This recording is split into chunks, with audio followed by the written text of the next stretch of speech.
Earth looked defenseless, until the battlefield met him first contact fallacy. Lieutenant Commander Kira Voss stood at the observation deck of the Zypherian warship Stellar Blade, her silver eyes reflecting the blue marble of Earth below. Her metallic scales shimmed under the starlight as she watched the primitive Earth vessels approach for the joint training exercise. Their ships still use combustion engines, First Officer Naira remarked with a smirk, her purple-tinged scales catching the light. I'm surprised they made it past their atmosphere without breaking apart. Kira maintained her stoic expression, though inwardly she shared the sentiment. The Zypherian Empire had ruled the Andromeda galaxy for millennia, their biomechanical technology far surpassing anything Earth had developed. This joint training initiative felt more like babysitting than actual military cooperation. Remember your diplomatic training, Captain Thaler warned from behind them. Earth is now part of the Galactic Alliance. We treat them with respect, regardless of their technological limitations. The hangar bay of Lunar Base Alpha felt cramped and primitive compared to Zypherian facilities. Kira's team of elite warriors stood in formation, their chrome and obsidian armor making Earth's soldiers look like children playing dress-up in their basic exoskeletons. That's when she first saw him. Captain Marcus Rhodes didn't walk into the hangar bay, he practically swaggered in, his standard-issue armor bearing scratch marks and custom modifications that would never pass Zypherian inspection. His dark skin contrasted with a brilliant white smile that seemed entirely too casual for a first-contact military procedure. "Welcome to Lunar Base Alpha," he announced, not even attempting the traditional Zypherian salute. "I'm Captain Marcus Rhodes, and I'll be your guide to humanity's supposedly primitive but surprisingly effective combat techniques." Naira's scales flushed with indignation. "You mock your own species' capabilities." "Not mocking, just honest advertising," Marcus replied with a wink. "We may not have biomechanical ships or scaled armor, but we've got something better." "And what would that be?" Kira found herself asking, breaking protocol to satisfy her curiosity. "Creativity," he said, pulling out what appeared to be a standard-issue combat knife modified with circuitry along its blade. "And a stubborn refusal to die when we're supposed to." Their first training exercise was meant to be simple, a basic infiltration scenario. The Zypherians would demonstrate their superior tactics while the humans observed and learned. At least, that was the plan. Nobody expected Marcus to bypass the entire security system using nothing but a canteen of water and some rewired communications equipment. While Kira's team was meticulously disabling security nodes with precision tech, Marcus had created a localized electromagnetic pulse using materials that weren't even meant to be weapons. "That's impossible," Naira hissed as they watched him saunter through the disabled security grid. "He's breaking every protocol in the manual." "There's your problem," Marcus called back, that infuriating smile still on his face. "You're reading the manual. We're writing new ones." Kira found herself studying him during the debrief. His methods were chaotic, unpredictable, and completely at odds with everything she'd been taught about military precision. Yet she couldn't deny their effectiveness. "Your approach lacks discipline," she told him afterward in the mess hall, settling her enhanced frame carefully into a chair designed for human proportions. "Discipline is overrated when you're outgunned," he replied, sipping something he called coffee but smelled like liquid tar. "Sometimes the best move is the one your enemy never sees coming because it's too stupid to work." "That's not," she began, but he cut her off. "Let me guess, not proper military doctrine." His eyes sparkled with amusement. "Good thing too. Proper doctrine gets proper soldiers properly dead." A warning klaxon cut through their conversation. Red emergency lights bathed the mess hall in crimson as the station's AI announced a containment breach in the training sector. Simulation drones had malfunctioned, their safety protocols disabled. Kira reached for her standard-issue plasma rifle, but Marcus was faster. He grabbed her arm, pulling her toward the maintenance shaft. "What are you doing?" she demanded. "The armory is too far," he finished. "But the kitchen has everything we need." "The kitchen?" She stared at him like he'd grown a second head. "Those are military-grade combat drones." His grin should have been classified as a weapon itself. Ever seen what happens when you superheat a pressurized container of artificial sweetener? What followed was either brilliance or madness. Kira still wasn't sure which. Using nothing but kitchen supplies and his modified knife, Marcus created a series of improvised explosive devices that not only disabled the rogue drones but did so without causing structural damage to the station. Standing in the aftermath, surrounded by the smell of caramelized sweetener and disabled drones, Kira felt something shift in her worldview. She watched Marcus high-five his human teammates, his laughter echoing through the corridor, and realized that perhaps, just perhaps, she had underestimated Earth's defenders. "Still think we're primitive?" Marcus asked, catching her stare. Kira touched one of the disabled drones, examining the peculiar way it had been shut down. "I think," she said carefully, "that I have much to learn about human ingenuity." "Well then, Commander Voss," he said, extending his hand in what humans called a handshake, "welcome to the first day of your education in human chaos theory." As their hands met, Kira felt her scales tingle in a way her military training hadn't prepared her for. Perhaps this joint exercise would be more interesting than she'd anticipated. Tactical Hearts. The lunar base Alpha's training dome stretched vast beneath the artificial sky, its holographic environment generators creating a perfect simulation of a gas giant's turbulent atmosphere. Kira Voss adjusted her biomechanical wings, the crystalline extensions humming with energy as she watched the human squad prepare below. Their atmospheric suits looked like they were assembled from spare parts, Lieutenant Naira commented, her own wings gleaming with Zypherian perfection. "Maybe," Kira replied, surprising herself by adding, "but they've survived worse with less." 2 weeks of joint training had begun shifting her perspective. Captain Marcus Rhodes and his unorthodox methods had proven intriguing. Where Zypherian warriors relied on precision and advanced technology, humans seemed to thrive on improvisation and what Marcus called educated guesswork. The day's exercise was meant to simulate rescue operations in extreme conditions. Teams would navigate through the gas giant's violent storms to reach a disabled research station. Standard procedure for Zypherians, except Marcus had somehow convinced Command to make it a competition. Ready to lose gracefully. Marcus called up to her, adjusting what appeared to be modified mining equipment attached to his suit. His dark eyes sparkled with that now familiar challenge that made her scales ripple with something beyond mere irritation. "Zypherians don't lose," she responded, dropping down to his level with practiced grace. "We also don't modify critical equipment without proper protocols." He patted the jerry-rigged apparatus on his back.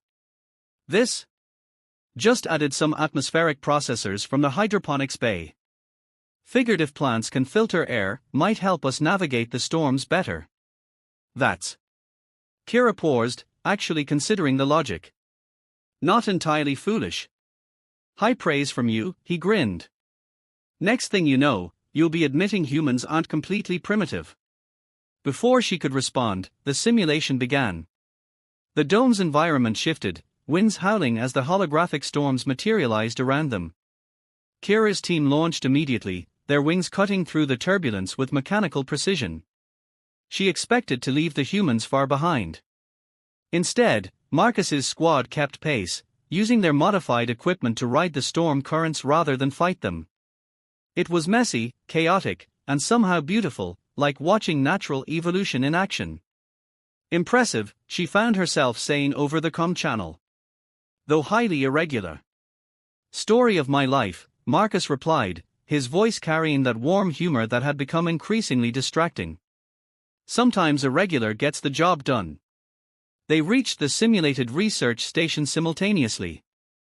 The structure hung suspended in the copper-colored clouds, its exterior damaged by the endless storms. Standard procedure called for systematic entry through their main airlock. Marcus, of course, had other ideas. "Their hull's weakest near the thermal exchangers," he said, scanning the station with what looked like a repurposed medical tricorder. "We can create a temporary pressure bubble and slip through there." "That's not in any rescue protocol I know," Kira argued, though she found herself moving closer to examine his readings. "Write me up later," he suggested. "Right now, we've got people to save." Their people were holograms, but something in his voice made that distinction seem irrelevant. His dedication to the mission, even a simulated one, stirred something in her warrior's heart. Working together, they secured entry through the thermal exchange system. Their teams merged naturally, Zypherian precision complementing human adaptability. In the close quarters of the damaged station, Kira found herself repeatedly near Marcus, their movements synchronizing with unexpected harmony. "You're learning to improvise," he noted as they navigated a particularly tricky section. "You're learning to think before acting," she countered. "Mostly." His laugh echoed through their channel. "Careful, Commander. Someone might think you're developing a sense of humor." A sudden surge in the simulation created a cascade failure in the station's systems. Emergency barriers slammed down, separating their teams. Kira found herself sealed in a compartment with Marcus as warning lights painted the walls in crimson. "Well," he said, surprisingly calm, "this is cozy." This isn't part of the standard simulation, she realized, her tactical mind racing through possibilities. "Someone's testing us," Marcus agreed, already pulling tools from his modified suit. "See how we work together under real pressure." They had 10 minutes of air. The emergency override was locked. Standard Zypherian protocols offered no solution, the simulation parameters had changed beyond normal parameters. "Ideas?" she asked, surprising herself by deferring to him. "Several. All crazy." He was already rewiring the door's control panel. "Trust me." The question caught her off guard. Trust wasn't a concept Zypherians gave easily. Their military doctrine emphasized self-reliance and predetermined protocols. Yet here she was, watching this human create something new from broken pieces, and finding herself wanting to say yes. His hands stopped moving for a moment, and he looked at her with an intensity that made her scales shimmer. "That's not the answer I expected." "Neither did I," she admitted.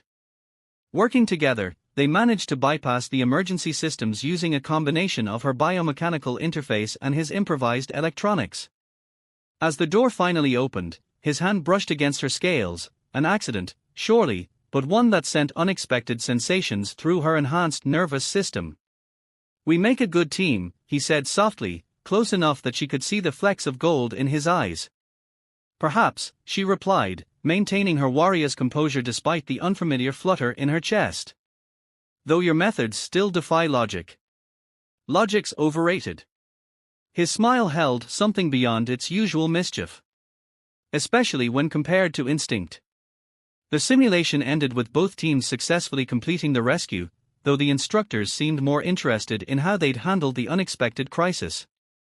Kira found herself lingering in the debriefing room after others had left, watching Marcus file his typically unorthodox report. "Your culture values precision," he said without looking up. "Control. Perfection. Yes. Ever wonder what you might be missing?" She thought about the day's events, the thrill of improvisation, the strange comfort of trusting another's instincts, the warmth of unexpected connection. "Recently," she admitted, "I've been wondering about many things." His smile then was different from his usual confident grin, softer, more genuine. "That's dangerous thinking for a Zypherian officer." "Perhaps," she said, letting her scales shift to display the iridescent patterns that her species reserved for moments of deep contemplation, "some dangers are worth exploring." Battle dance. The lunar base's central command room erupted in chaos as emergency alerts flashed across every screen. What had started as a routine war game had transformed into a real crisis when the base's quantum defense grid suddenly activated, identifying all participants, both human and Zypherian, as hostile targets. Kira's scales shifted to combat alert patterns, their bioluminescent glow casting sharp shadows across her face as she assessed the situation. Beside her, Marcus was already pulling up system diagnostics on 3 separate screens, his fingers dancing across keyboards with practiced urgency. "The grid's gone rogue," he announced, his usual playful demeanor replaced by focused intensity. "It's not just malfunctioning, it's learning, adapting. Someone's turned our defense AI into a weapon." "Impossible," Lieutenant Naira declared from her station. "Zypherian security protocols are being used against us," Kira interrupted, watching patterns emerge in the chaos. Her biomechanical enhancements interfaced with the base's systems, showing her data streams that painted a disturbing picture. The AI is combining our military databases. It's learning both our tactics simultaneously. Marcus glanced at her, their eyes meeting in a moment of shared understanding. Which means standard procedures from either side will fail, she finished. The synchronicity of their thought processes no longer surprised her.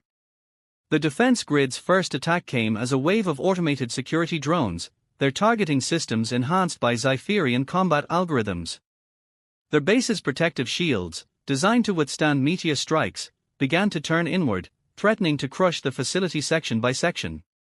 We have 16 minutes before the shields compress this entire base into a very expensive paperweight, Marcus announced, already removing panels from his command console. Any chance your people have a standard protocol for this? Kira's scales flickered with what might have been amusement despite the crisis. Surprisingly, we never considered our own technology being merged with human AI to create a murderous defense system. An oversight in training, clearly. He was pulling wires free, connecting them to his ever-present modified tablet. I have an idea. It's completely irregular and probably violates several military protocols. She was already moving to help him, her enhanced strength easily removing a sealed access panel he'd been struggling with. You're learning, he grinned, though the tension never left his eyes. His plan was audacious. While the rest of their teams worked to evacuate non-essential personnel, they would attempt to reach the quantum core itself. The AI couldn't be hacked remotely, it was learning their cyber warfare techniques faster than they could deploy them. But a direct physical override might work, if they could reach it. The only problem? The core was now protected by every security measure both species had ever devised, all working in lethal harmony. They moved through their base's maintenance tunnels, their progress a dance of complementary skills. Where Kira's enhanced strength and precision cleared obstacles, Marcus's improvised tech and intuitive understanding of the base's architecture found them paths that shouldn't have existed. Your people really love their laser grids, he commented as they encountered another security barrier, this one combining Zypherian energy fields with human motion sensors. Your people seem oddly fond of explosive solutions, she countered, watching him rig another improbable device from spare parts. Only because they work. He paused, studying her for a moment. You're not stopping me this time. No lecture about proper procedures. Her scales shifted in a pattern that reflected both amusement and something deeper. I'm learning to appreciate alternative approaches. The look he gave her made her biomechanical heart skip a cycle. They reached the core access chamber with minutes to spare, only to find themselves facing a final defense system that combined the worst of both worlds, Zypherian adaptive shields and human recursive programming. Analysis. Marcus asked, ducking as another security drone swept past their hiding spot. Kira's enhanced senses scanned the defenses. The shields will adapt to any standard breach attempt. The programming will learn from each failure. So we need something non-standard. Something neither human nor Zypherian. He turned to her, his eyes bright with that dangerous enthusiasm she'd come to both dread and anticipate. Something new. Understanding dawned. A hybrid approach. Working together, they created something that should have been impossible. Kira's biomechanical interfaces merged with Marcus's jury-rigged human tech, creating a bypass that was neither purely organic nor entirely digital. It was messy, inelegant, and absolutely beautiful in its effectiveness. Like us, Marcus said softly as they worked, and Kira's scales rippled with colors she'd never displayed before. The override worked, though not quite as planned. The core had to be shut down manually, requiring direct neural interface. Before Kira could move, Marcus stepped forward. Your biology isn't compatible, he said, already connecting the neural links. Besides, I've got less to lose. My brain's already a mess. Marcus. His name felt different on her tongue this time. More important. He turned to her, and for once the smile was gone, replaced by something more real. I know. Me too. The neural interface was brutal. Kira watched as Marcus fought through the connection, his body rigid with pain as he forced the AI to accept new parameters. His consciousness merged with both human and Zypherian code, becoming something unique in the process. When it was done, when the base's systems finally returned to normal and the evacuation order was lifted, she found him in the medical bay. He was sitting up despite the doctor's orders, already tinkering with some new modification to his medical monitors. Your superior officers want to court-martial you for about 6 different violations of standard procedure, she informed him. Only 6? I'm losing my touch. He looked up at her, his eyes still bright despite his exhaustion. What about your superiors? There. Her scales shifted through several patterns before settling, reconsidering several of our protocols regarding human ingenuity. High praise. He patted the edge of his bed, inviting her to sit. So, about that hybrid approach. It was effective, she admitted, settling beside him. Her scales were doing that new thing again, displaying colors she hadn't known she could produce. I wasn't talking about the mission.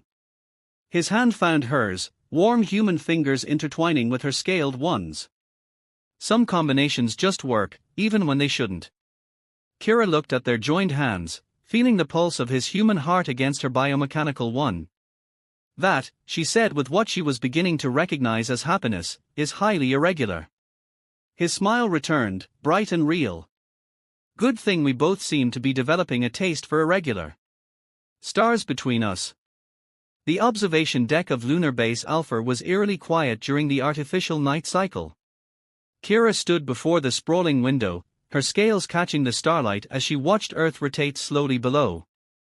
The recent crisis had led to a mandatory rest period for all personnel, though rest wasn't coming easily to anyone. She sensed Marcus's approach before she heard him, her biomechanical enhancements picking up his distinct heartbeat pattern. She'd grown oddly accustomed to its rhythm. Couldn't sleep either, he asked, joining her at the window. He carried 2 steaming mugs, offering one to her. It's hot chocolate. Better than coffee for stargazing. Kira accepted the drink, her scales shifting to analyze its composition before she took a sip. Her eyes widened slightly. This is pleasant. High praise from a Zypherian warrior, he smiled, though it was his softer smile, the real one she'd begun to recognize as belonging to just her. Though you should see your scales right now. They are doing that thing again. She knew exactly what he meant. Ever since their shared experience during the crisis, her scales had developed new patterns, colors and configurations that weren't documented in any Zypherian biological text. Her superiors had been concerned. My species doesn't typically experience such physiological adaptations, she admitted, watching the swirling chocolate in her mug. We value consistency. Predictability. And here you are, changing anyway. Marcus leaned against the window frame, his dark eyes reflecting the star field. Must be terrifying. Zypherians don't feel terror. No. His voice was gentle. What do you feel then? The question hung between them like a constellation waiting to be mapped. Kira found herself doing something very Zypherian, she was considering her emotions. Curiosity, she finally said. Uncertainty.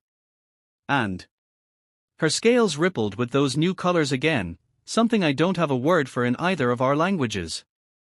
Marcus moved closer, close enough that she could feel the heat radiating from his human form. Maybe we need a new language. A hybrid one. Like our solution to the crisis. Like everything about us. He gestured to the stars. Look out there. Every culture that's achieved space travel had to learn the same thing eventually. The universe doesn't care about our categories. It's all just cosmic jazz. Jazz. Her scales flickered questioningly. Human music form. All about improvisation. Breaking rules to make something new. He pulled out his tablet, modified as always, and after a few taps soft music filled the observation deck.